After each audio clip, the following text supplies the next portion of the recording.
In this tutorial, I'm going to walk you through how to create a correlational study on the Participant Hub.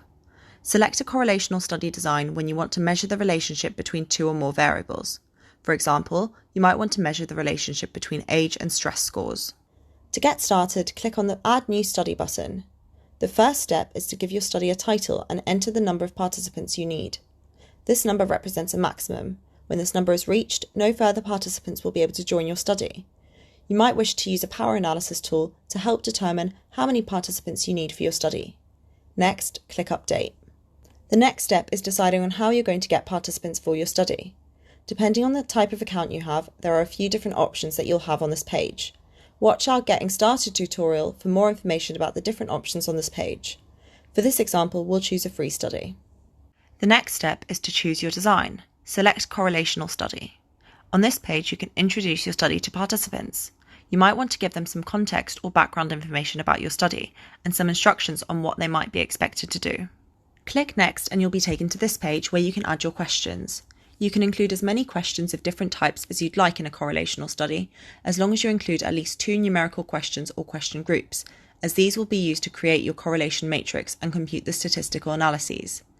We have video tutorials about each of the different types of questions in our user guide, so this tutorial won't take you through how to create the different question types.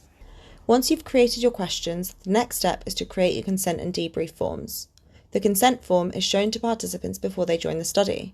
It should have information about what participants will be required to do and the type of research you're doing, so that participants can make an informed choice about whether or not they'd like to join the study. You can use our template if you'd like to. Just make sure you enter all the relevant details for your study. Participants will be shown accept and decline buttons at the end of the consent form. If they click accept, they will be taken to the start of the questionnaire. If they click decline, they will not be able to take part in your study. You can edit what these buttons say by changing the text. Just remember that you can't change the order that the buttons appear in.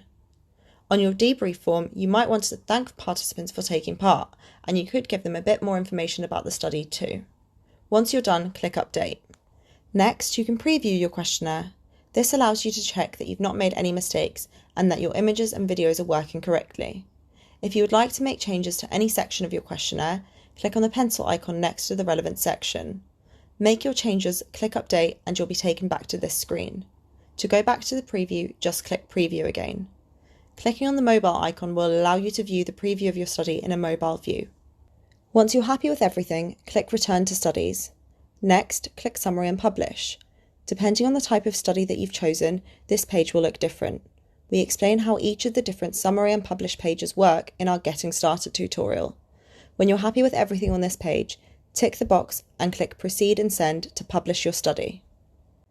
I hope you found this video helpful. For more help and guidance, check out the other videos in our user guide.